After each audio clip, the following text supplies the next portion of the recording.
On topical issues is from Deputy Ó Ríordáin, the Minister for Justice and Equality. Discrepancy in the inspection regime put in place to protect vulnerable residents in direct provision centres. Thanks. 4 minutes. Thank you. Thanks to Ken Corda. Minister, I suppose the reason I'm tabling this question is because the issue of direct provision centres has been a troubling one for many people for quite a while. And in the recent controversies about the mother and baby homes, I came to the conclusion that we've always had a view in Ireland that some children are just lesser children, and this can't be dismissed as being something that happened in the past. And if you think about Irish society and the way we view Roma children or traveller children or poor children in general, we do as a society have a view that some children are just lesser than others, and it's very difficult not to agree with this conclusion when you look at the way the state deals with children who are in direct provision centres. Now, direct provision centres, as you know, Minister, were designed as a 6-month solution for asylum seekers on their arrival in Ireland.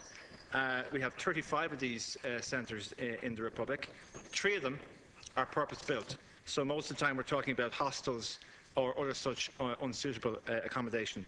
€19.10 is the weekly allowance that asylum seekers in direct provision centres receive, or €9.60 for children, and this amount has not changed in 14 years.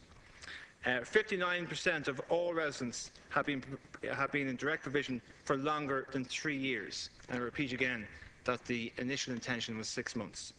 31% have been for more than 5 years, and 9% for more than 7 years. And we're talking about here, Minister, is about 4,300 people, a higher population than the prison population in the state, of which 1,700 are children. Now, the inspection regime in these centres is carried out by the RIA, the Reception and Integration Agency, and it is my understanding that they outsource a substantial amount of the health and safety inspection to the private sector. Now, I feel that this is not good enough. I think if you have a situation where you have to look after the health and mental well-being of 1,700 children, you would at least give it to an agency like HICWA. But I believe we are inevitably going to look at a situation in 50 years' time where people will look damningly at this Republic and this government at the way it has treated these children in the manner in which they are being accommodated. So what I'm asking, Minister, is do we have a policy as to how to move on from the direct provision scandal as is? Are we going to commit to having a situation where families will move on or have a definite decision as to their status within 6 months? Why are we overseeing a situation where a child can be in a direct provision centre for 7 years or 9 years? Do we actually view children who live in these direct provision centres as children, many of them Irish-born, as being members and citizens of this Republic, or are they just as the children of the mother and baby homes back in the day, lesser children with lesser rights under this Republic? So I'm asking you, Minister, because obviously you have an intimate understanding of the situation, given that your previous role as Minister for Children, you are now in the position of Minister for Justice. You are ideally placed to rid this Republic of this scandal, because there will come a time when articles are written and the Dáil record is investigated, when we know the long-term effect, the long-term damage, the long-term mental trauma that is caused to children living in this situation, the limbo in which they are living their lives. And when this comes back to possibly haunt us in years to come, we will ask as to what this government did, regardless of what previous governments did and regardless as to who established these centres in the first place. We will ask ourselves deep and challenging questions as to what we did in order to solve the situation. So that's my question to you, Minister. Are we going to commit to only having to reverting back to the 6-month understanding, and will we transfer the inspection regime to a more suitable agency such as HICWA? Thank you, Deputy Ríordáin. I'll ask the Minister to reply. You have 4 minutes, Minister. Yeah, thank you, Deputy Ríordáin, for raising this topical issue here in the Dáil today. As you say, there currently are 4,353 residents in 34 direct provision accommodation centres across the state, under contract to the Reception and Integration Agency, RIA, of the Department of Justice and Equality. Just last Monday week, I paid a visit myself to Mosney and met with the managers and residents there. And I've previously visited other centres in Dublin, and I want to assure you, in the first instance, of my interest in the issue that you have raised today. It was stated by an interviewee on RT's Morning Ireland programme yesterday that these centres are not inspected and that persons who reach the age of 18 are expelled from centres with only a sleeping bag. I do want to put on the record of the House that neither statement is true. Despite numerous responses by previous Minister for Justice over the years to Oireachtas queries in the matter, it is surprising that there remains a belief that asylum accommodation centres are not subject to proper inspection. They are. And I could see that during my visit to Mosney, and I know it from my visit to other centres as well. All centres are subject to a minimum of three unannounced inspections a year. 1 by an independent company, QTS, under contract to RIA, and 2 by RIA officials. Moreover, to add to the transparency of the system, since the 1st of October last year, all completed inspections are published on the website, the www.ria.gov.ie. Anyone, researchers, TDs, residents of centres, NGOs and so on, can examine these reports in detail, and I'm sure some people do. I do want to make the point that asylum accommodation centres do not exist in isolation. They are subject to not only RIA inspections, but to other state inspections. They are, for example, subject to inspection by fire officers, as indeed they should be, and in relation to food issues, to unannounced inspections by environmental health officers. RIA centres are occupied on a 24/7 basis, and maintenance issues are plainly an ongoing fact of life. Where problems are found as a result of these inspections, they are fixed. This is precisely the purpose of an inspection regime.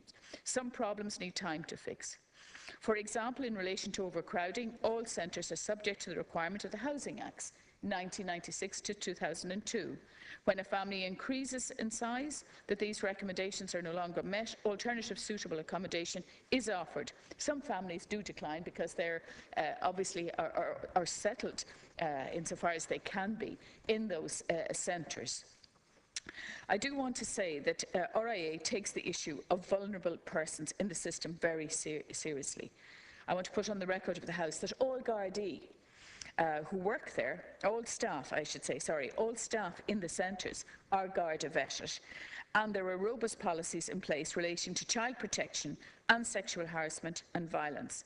I do want to say to you, Deputy Ó Ríordáin, that I actually raised this issue as Minister for Children and Youth Affairs with the Department of Justice previously, and held meetings with officials to discuss the child protection policies that were in place, and to make sure that the centres, for example, were subject to children first procedures, and I was assured that they were. I also made recommendations that the visibility of children in direct provision should be more obvious in all reports and all statistics that were being gathered. And I also wanted to make sure that children in direct provision, for example, had access to the ECCE scheme, which they do. There is also in RIA a special unit called the Child and Family Services Union, and that is headed up by an official seconded from the Child and Family Agency, and I've actually met that official and spoken to the official about the importance of being very alert to the issues that you raise in relation to children who are in direct provision. And that person has clinical experience, very good experience, in the area of child welfare and protection. And there are details of that up on the website. Having said all of that, I do want to say to you, and I appreciate the point that you're making in relation to the care and welfare of children in direct provision as we operate it today. The operation of direct provision is kept under review, and I have acknowledged the length of time that residents have spent and are spending in direct provision is an issue that does need to be addressed.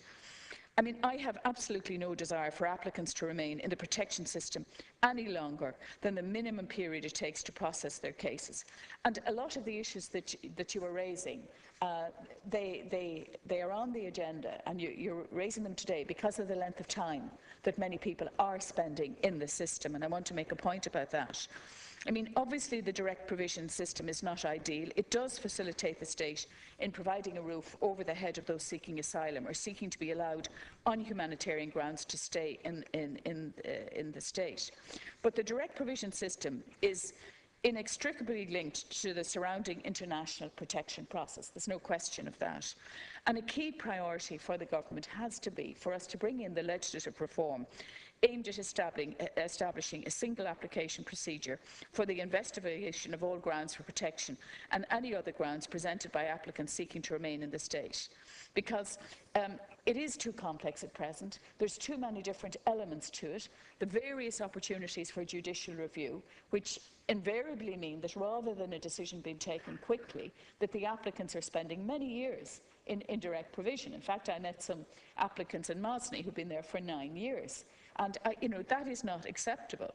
But if we were to reform, we could substantially simplify and streamline the existing arrangements by removing what I have mentioned, that current multi-layered and sequential processes, and provide applicants with a final decision on their application in a more straightforward and timely fashion. And I want to say to you that in consultation with my officials, I am reviewing the work done to date on the Immigration, Residence and Protection Bill, and I will then decide on how best to progress the implementation of the government's priorities.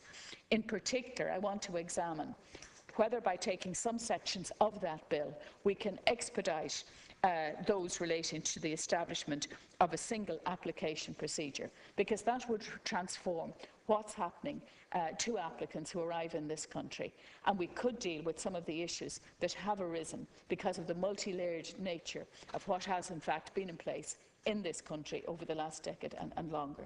Thank you, Minister. Deputy Reardon, you have 2 minutes for a supplement. Thanks very much, and thanks, Minister, for your reply. And it's clear that you're well aware of the situation, well aware of the challenges that it presents, and the fact that you actually visited the centre gives to me great hope that you, are going to be in a good position to address it. I still hold fast to the view that the inspection regime currently in place, being subcontracted out to the private sector, is not sufficient. It just isn't good enough in my view. And would it not be a better inspection regime to be put under the auspices of HICWA? I think it's quite clear that you know exactly what the needs are here. I think it's quite clear that you know the needs for legislative change and in tackling this issue, and you are keenly aware of the damage of having years and years of a childhood spent in a setting like this. It's quite clear you understand that, and that point doesn't have to be reinforced. But can you give to me maybe a sense of a timeline as how you feel the legislative changes can take place? When can we see progress in this area? Could you give me a commitment, perhaps, that we can revisit this area in a timetabled fashion, so it doesn't have to be done on the basis of a media report or the basis of a topical issue or a parliamentary question? Can we commit to this House, Minister, that in the time left of this government, be it 2 years or whatever or less, that direct provision will be one of the areas that we can say at the end of this government we have made solid progress on this issue for the children involved, for the families involved, and here are the steps that we took, and here is the result of which, and then we can stand back and say at least we did that much for these vulnerable children, and these children are not lesser. They're not lesser because they live in this republic, and living in this republic means something, because now, after all that's happened in this country, we have a deep understanding of the trauma and long-term damage that can be done to children if we do not have a proper focus on their social, emotional, and obviously also educational needs at this vulnerable time in their lives. So the question remains again, the potential for HICWA to step in as inspectors, but also a timetable as we can properly nail down improvements in this area, which I know you are fully committed to driving forward. Thank you, Deputy Reardon. Minister. Well, thank you, Deputy Reardon. Well, 2 points. First of all, in relation to the inspection regime. Obviously, HICWA are being asked to do an awful lot of things at present.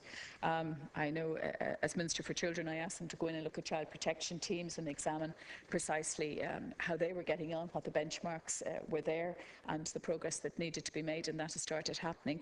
And I'm not sure that HICWA would necessarily be the place, but I do understand why you've made that point. So what I will undertake to do is to examine that issue and see if there's any extra safeguards that can be built in around the inspection regime, particularly in relation to children who are in direct provision. So I will undertake to ask the Department to do that. Secondly, in relation to the timetable, I will be looking very shortly in the next few weeks at the legislation, the Immigration, Residence and Protection Bill, and I will make a decision quite shortly in relation to having a look at the procedure for the protection and see if we can move on that as a first step. Now, clearly there will be different views on whether we should do that or not, or whether it should continue to be integrated into the larger immigration bill. But I would certainly say to you that I do want to make solid progress on this within the time frame that you've outlined. And I do believe that looking at the procedure and trying to get away from the multi-layered procedure we have at present could be an important initiative to take from a legislative point of view on its own in order to deal with the very issues which we're discussing here today. Thank you, Minister.